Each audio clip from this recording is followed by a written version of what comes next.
Hi అండి, నమస్తే. Welcome back to Shailaja's kitchen. నేను మీ శైలజ. ఈరోజు వీడియోలో స్ట్రీట్ స్టైల్లో పావు బజీ రెసిపీ ఎలా ప్రిపేర్ చేసుకోవాలో చూపిస్తాను. వర్షాకాలం, చలికాలం వస్తే మనకు వేడివేడిగా ఏదైనా తినాలనిపిస్తుంది కదండి. సో ఇలా చల్లటి వాతావరణంలో ఈ స్ట్రీట్ ఫుడ్ని ఇంట్లోనే ఈజీగా ప్రిపేర్ చేసేసుకొని ఎంజాయ్ చేయవచ్చు. మరి దీని ప్రాసెసింగ్ ఏంటో వీడియోలోకి వెళ్ళి చూసేయండి. ప్లీజ్ అండి, వీడియో నచ్చితే ఒక లైక్ చేయండి. ఫస్ట్ ఇక్కడ ఈ పావు బజ్జీ కోసం మనం కూరగాయ ముక్కల్ని ఉడకబెట్టుకోవాలి. దానికోసం మీడియం సైజులో ఉన్న 2 బంగాళదుంపల్ని, అలానే ఒక క్యారెట్ని ఇలా ముక్కలుగా కట్ చేసేసుకొని బాగా ఉడకబెట్టుకోవాలి. ఇలా బాగా ఉడకబెట్టుకున్న ఈ బంగాళదుంప క్యారెట్ మిశ్రమాన్ని పక్కన పెట్టేసుకొని నెక్స్ట్ స్టవ్ ఆన్ చేసి కడాయి పెట్టుకొని ఇందులోకి ఒక 2 టేబుల్ స్పూన్ల ఆయిల్ వేయండి. అలానే ఒక టేబుల్ స్పూన్ వరకు బటర్ వేస్తున్నాను. ఇన్ కేస్ ఇక్కడ మీకు బటర్ వద్దనుకుంటే మొత్తం ఆయిల్‌తోనే ప్రిపేర్ చేసుకోవచ్చు. బట్ బటర్ వేస్తే టేస్ట్ చాలా బాగుంటుందండి. బటర్ ఆయిల్ కాస్త హీట్ అయ్యాక ఇందులో ఒక టేబుల్ స్పూన్ జీలకర్ర వేసేసుకొని జీలకర్రని కొంచెం చిటపటలాడనివ్వండి. నెక్స్ట్ జీలకర్ర చిటపటలాడాక ఇందులో సన్నగా తరిగిన పచ్చిమిర్చిని వేసేసుకొని, అలానే ఒక కప్పు వరకు సన్నగా తరిగిన ఉల్లిపాయలను కూడా వేసుకోవాలి. ఇప్పుడు ఇందులో వేసే ఏ కూరగాయ ముక్కలైనా ఇలా సన్నగా తరుక్కోవాలండి. అప్పుడే మనకు రుచి బాగుంటుంది. ఇప్పుడు ఈ ఉల్లిపాయలను, పచ్చిమిర్చిని కొంచెం గోల్డెన్ బ్రౌన్ కలర్‌లోకి వచ్చే వరకు ఫ్రై చేసుకోండి. మంట మీడియం ఫ్లేమ్‌లో పెట్టేసుకొని ఫ్రై చేసుకోండి. ఇలా కొంచెం ఫ్రై అయ్యాక ఇందులో ఒక టేబుల్ స్పూన్ వరకు అల్లం వెల్లుల్లి పేస్ట్ వేసేసుకొని, ఈ అల్లం వెల్లుల్లి పేస్ట్ కూడా పచ్చి వాసన పోయే వరకు ఫ్రై చేసుకోవాలి. ఇలా ఇవన్నీ కాస్త ఫ్రై అయ్యాక నెక్స్ట్ ఇందులోకి సన్నగా తరిగిన ఒక క్యాప్సికమ్‌ని వేసేసుకోండి.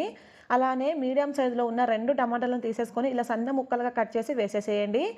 టమాటాలు త్వరగా ఉడకడానికి ఇందులో కొంచెం ఉప్పుని వేసేసుకొని ఓసారి బాగా మిక్స్ చేసేసుకొని టమాటా మెత్తపడే వరకు బాగా ఉడికించాలండి. ఈ కూరగాయ ముక్కలు ఇక్కడ మనకు బాగా ఉడికిపోవాలి. మీరు మధ్య మధ్యలో కలుపుకుంటూ టమాటా బాగా మెత్తగా అయ్యే వరకు ఉడికించండి. ఇప్పుడు చూడండి, ఒక 5, 6 నిమిషాలకి మనకు టమాటా కూడా బాగా సాఫ్ట్‌గా ఉడికింది కదా! మనం తీసుకున్న కూరగాయలన్నీ ఇలా సాఫ్ట్‌గా ఉడికాక నెక్స్ట్ ఇందులోకి స్పైసెస్‌ని యాడ్ చేసుకోవాలి.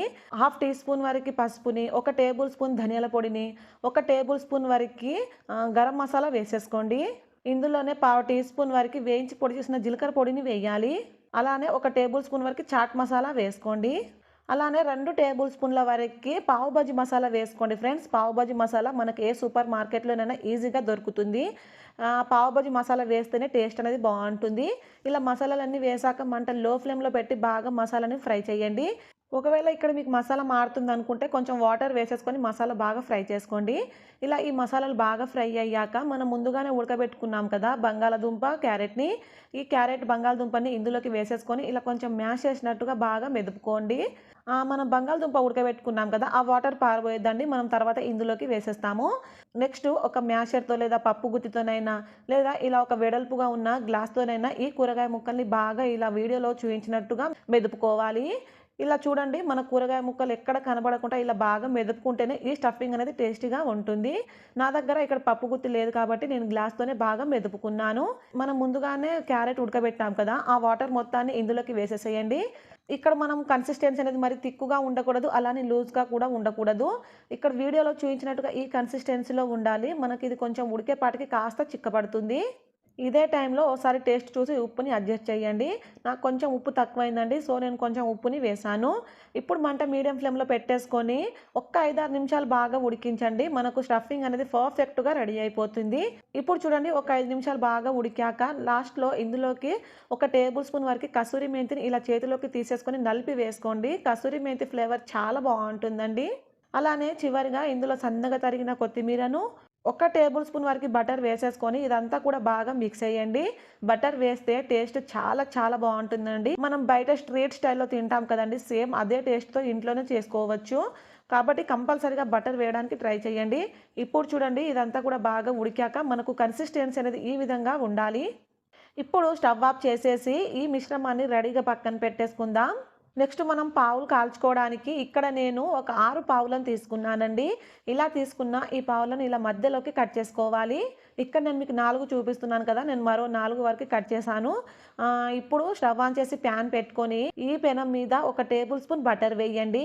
ఈ బటర్ కాస్త కరిగాక సన్నగా తరిగిన కొంచెం కొత్తిమీర ఆకుని వేసుకోండి. ఇందులోనే మనం ముందుగా ప్రిపేర్ చేసి పెట్టుకున్నాం కదా! ఈ స్టఫింగ్‌ని ఒక టేబుల్ స్పూన్ వరకు వేసేసేయండి. ఇందులోనే ఒక పావు టీ స్పూన్ వరకు పావు బాజీ మసాలా కూడా వేసేసేయండి. మనం కట్ చేసి పెట్టుకున్న ఈ పావులని అటు ఇటు కూడా మంచిగా కాల్చుకోవాలి. ఇలా రెండో వైపు కూడా కాస్త ఫ్రై అయ్యాక పైనుంచి మరలా బటర్ వేసేసుకొని కాల్చుకోండి. ఈ పావు బజ్జీకి బటర్ ఎంత ఎక్కువ ఉంటే టేస్ట్ అనేది అంత బావుంటుందండి. సో, బటర్ ఎక్కువ వేయడానికే ట్రై చేయండి ఫ్రెండ్స్. టేస్ట్ చాలా చాలా బావుంటుంది. ఇలా బటర్ కూడా వేశాక రెండో వైపు కూడా ఒకసారి తిప్పేసుకొని బాగా కాల్చుకోండి. అంతేనండి, ఎంతో టేస్టీగా ఉండే మనకు పావు బజ్జీ అలానే పావులు కూడా ప్రిపేర్ అయిపోయాయి.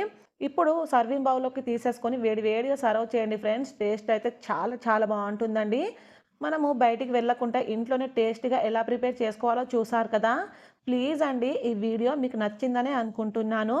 ఈ వీడియో మీకు నచ్చితే నా ఛానల్‌ని సబ్స్క్రైబ్ చేసుకొని పక్కనే ఉన్న బెల్ బటన్‌ని క్లిక్ చేయండి. Thank you for watching.